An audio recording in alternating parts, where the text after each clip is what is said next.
안녕하십니까. 저는 강대 영어학원 김세진입니다. 지금부터 영일고 영어시험 내신에 대한 분석과 향후 우리 학생들이 어떻게 공부하면 좋을지에 대해서 말씀드리도록 하겠습니다. 보시는 출제 범위는 지난 25학년도 2학기 기말고사의 시험 범위이고요. 매 시험마다 같은 정도의 분량으로 같은 교재로 출제가 되어 왔습니다. 그래서 구체적으로 이 정도 되는구나 라고 이해를 해주시면 되고요. 교과서 같은 경우에는 그렇게 많이 출제되지 않습니다. 한 개가 정도 출제가 되니까 학습 부담이 많지는 않죠. 근데 여기서 서술형이 출제가 되고 있기 때문에 결코 쉽게 봐서는 안 됩니다. 꼼꼼하게 준비해야 되고요. 아무래도 이제 부교재에 대한 시험 범위가 분량이 가장 많습니다. 또 뒤에서도 말씀을 드리겠지만 이 019 시험 같은 경우에는 이 부교재에서 굉장히 많은 비중, 또 여기에서의 어떤 문제 난이도 상승 이런 부분들이 있습니다. 그래서 부교재 좀 중요하게 봐주셔야 되고요. 모의고사 같은 경우에는 뭐 다른 학교들도 비슷하게 그 학생들이 시험을 치르는 직전에 보았던 모의고사에서 출제를 하고 있습니다. 그 다음 이제 019 시험의 또 하나의 특징은 어휘 부교재를 활용을 하고 있다는 건데요. 이 복합클리어 같은 경우 사실 예전에 양정고도 쓴 적이 있죠. 지금은 쓰고 있지 않습니다만은. 네, 이 복합클리어 어휘에서 한 5개가 6개가 정도 이렇게 시험 범위로 제시를 하고 여기서 이 어휘 전용 문제로 5문제가 출제가 됩니다. 이게 꽤 분량이 많아요. 그러다 보니까 우리 학생들이 이거를 좀 어휘를 의외로 많이 틀립니다.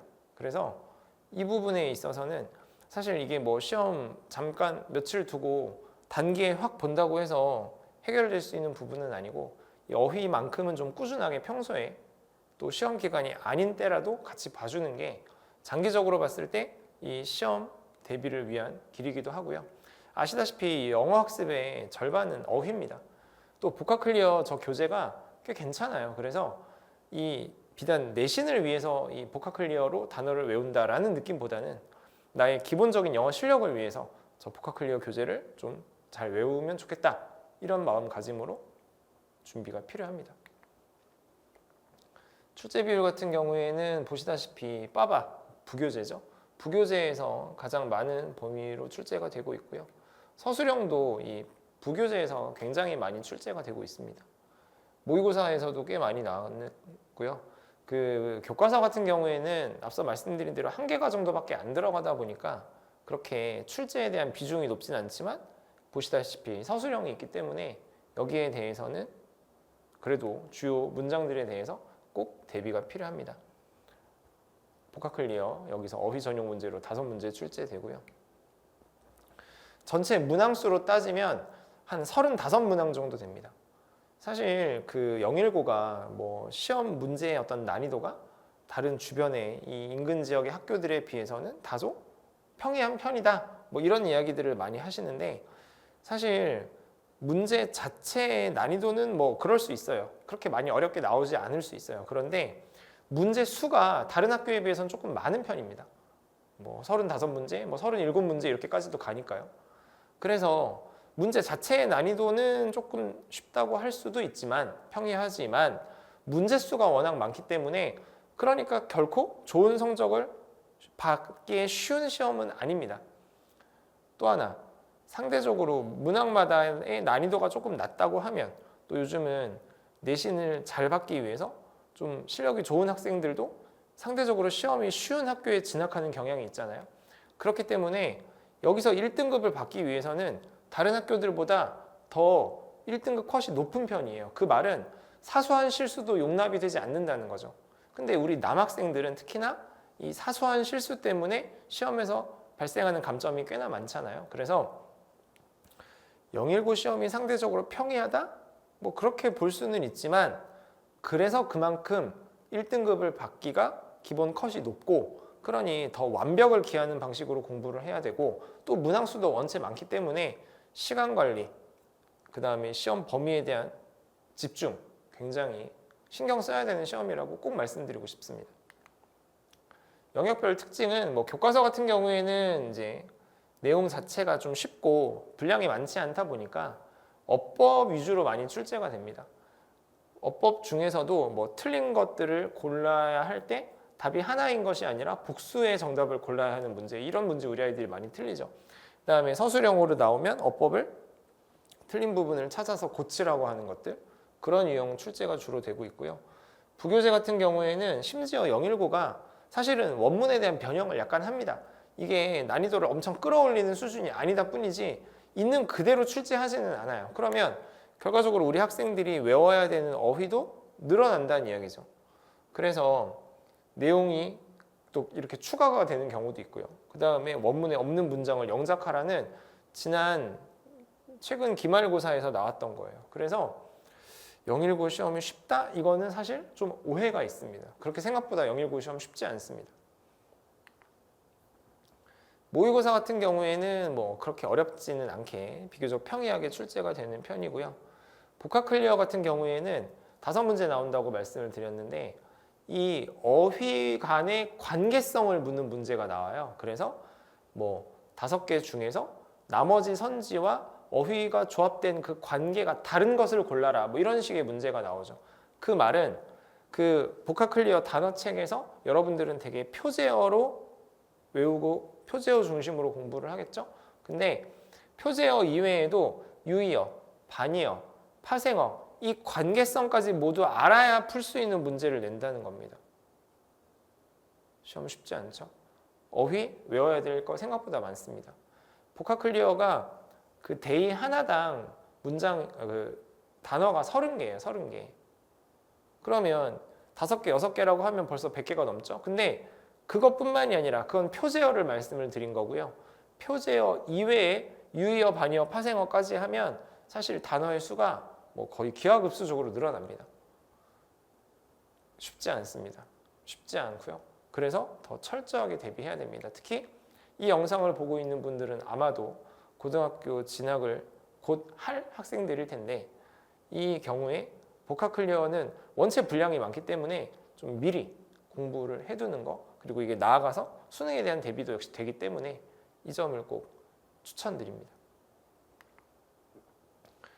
자, 정리를 해서 말씀을 드리면 어법 같은 경우에는 그 부교재의 예문들 가지고 어법 문제를 내요. 그러다 보니까 부교재 예문이 각각 설명하고자 하는, 그게 이제 구문독해 교재이다 보니까 거기서 설명하고자 하는 어법 주요 포인트들이 있을 거잖아요. 그런 것들이 결국은 문제로 출제가 되는 것이기 때문에 부교재에 나오는 문장들, 지문들에 대한 주요 어법사항에 대한 정리, 이게 굉장히 중요하고요. 앞서 말씀드린 것처럼 이 선택형에서 어법 문제가 복수 정답으로 출제가 됩니다. 여기서 우리 학생들이 많이 틀리기 때문에 이렇게 꼼꼼하게 어법에 대한 대비가 꼭 중요하고요. 독해와 어휘 분야에 대해서 말씀을 드리면 뭐 문제 특히 선택형 같은 경우에는 우리가 일반적으로 알고 있는 그 수능 영어의 주요 유형들로 출제가 됩니다. 그래서 좀 익숙한 문제들 위주로 출제가 되고 있는데 이게 이제 그 시험 범위가 약간씩 증가하는 경향이 있어요. 그리고 변형이 약간 감소하는 경우도 있습니다. 근데 분명히 말씀드리고 싶은 거는 영일고라고 해서 시험이 절대 쉽지 않다는 거, 그리고 영일고라고 해서 변형이 없지 않다는 거, 이거를 좀 염두에 두셔야 되고요. 어휘 외울 때 아까 말씀드렸죠. 표제어만 외워서는 절대 못 맞춥니다. 그 표제어와 함께 나와 있는 유의어, 반의어, 또 파생어까지도 같이 외워서 여러 단어들이 서로 내용상 어떤 관계에 놓여 있는지를 알아야 풀 수 있기 때문에 굉장히 다각적으로 어휘를 외워주셔야 됩니다. 꼼꼼함이 필요한 부분입니다. 서술형은 이 지난 기말고사 때 이런 게 출제가 됐었죠. 원문에 없는 문장을 여러분들한테 영작을 하라고 냈어요. 이거 굉장히 어렵죠.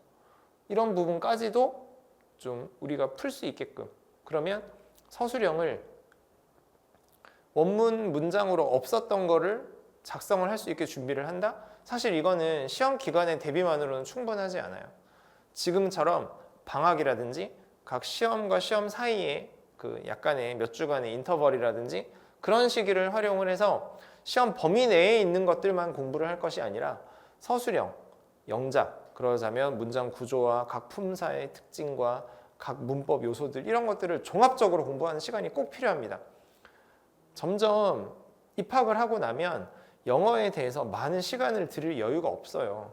국어도 어렵고 수학도 어렵고 탐구는 어렵고. 그러니까 영어는 이 좀 고등학교 진학을 하기 전에 내지는 1학년 빠른 시기에 최대한 여러분들이 할 수 있는 걸 다 해놓고 그걸 바탕으로 최대한 연장해가면서 감을 잃지 않도록 꾸준히 시간을 들여가면서 공부를 하는 게 사실은 지금 이 입시 체제에서는 가장 맞는 영어 학습법입니다. 근데 안타깝게도 우리 학생들, 특히 이 예비 고1 학생들이 영어에 대해서 예전만큼 많이 신경을 쓰지 않아요. 안타까운 일입니다. 자, 그럼 우리 영일고를 진학하려는 학생들이 어떻게 앞으로 공부를 하면 좋을까요? 부교재가 가장 중요하다고 연거푸 말씀을 드리고 있습니다. 또 부교재에 나와 있는 예문들 그냥 흘려보내기 쉬운데 그 예문들까지도 각 요소별로 어떤 어법을 설명하고 있는지 면밀하게 분석하셔야 되고요. 영작은 여러분들이 봤던 문장이 영작이 되지만은 않는다는 거. 그래서 어법, 이 서술형이라는 것도 결국은 어법 학습이니까요. 그래서 어법에 대해서 좀 많이 강조를 할 수밖에 없고요. 어휘는 제가 여기는 적어드리지는 않았지만 앞서 복합 클리어 분량 굉장히 많기 때문에 시험 기간에만 바짝 외운다고 잘 해결되지 않는다 분명 말씀드렸죠. 여기에 어휘까지 추가하셔야 됩니다. 그 다음에 그 수능 유형별 접근법이 굉장히 중요하죠. 아무래도 영일고는 그 시험의 유형들이 그냥 기존의 수능 유형들을 그대로 답습을 하고 있기 때문에 각 유형별로 어떻게 접근을 해서 어떻게 읽어서 어떤 근거를 가지고 정답을 정확하게 찾아내는가에 대한 연습 굉장히 중요합니다. 그 다음에 주제, 약간의 변형도 있을 뿐만 아니라 지문들을 보고 이 지문이 어떤 이야기를 하고자 하는지조차 파악하지 못하는 학생들이 요즘에 너무 많아요. 이런 것들 평소에 연습하고 당연히 내신 때도 함께 연습하고 그래서 수능과 내신을 좀 동시에 대비할 수 있는 그런 학습법 꼭 필요하고요. 제가 담당하는 영일고 전문반 같은 경우에 우선 내신은 제가 지문을 매번 새롭게 다시 완벽하게 분석을 합니다. 그리고 그것을 우리 학생들에게 전달하는 걸 1차적으로 하고 있고요. 변형이 많이 이루어지지는 않지만 변형도 염두에 두고 어법, 특히 어휘를 좀 많이 제시를 하고 있습니다.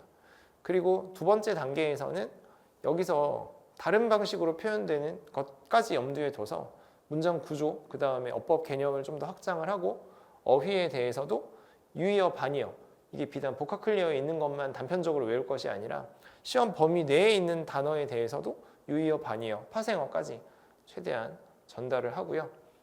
제가 이제 중요하게 생각하는 건 이 영일고 학생들이 볼 시험에 최적화된 이 리뷰 테스트를 제가 직접 매번 출제를 해서 우리 학생들의 실력을 점검한다는 것입니다. 이게 제가 생각하는 가장 중요한 과정 중에 하나예요. 내신 대비를 함에 있어서. 여기서 이제 우리 학생들이 얼마만큼 이해도를 가지고 있는지 또 앞으로 제가 어떤 걸 더 알려줘야 될지를 점검할 수 있고요. 제가 담당하는 학생들은 제가 내는 이 리뷰 테스트를 꼭 시험 말미가 되면 다시 달라고 합니다. 거기서 이제 출제가 많이 되고 그걸 바탕으로 공부하는 게 도움이 된다는 걸 경험적으로 너무나 잘 알고 있기 때문이죠. 그리고 반복 숙달.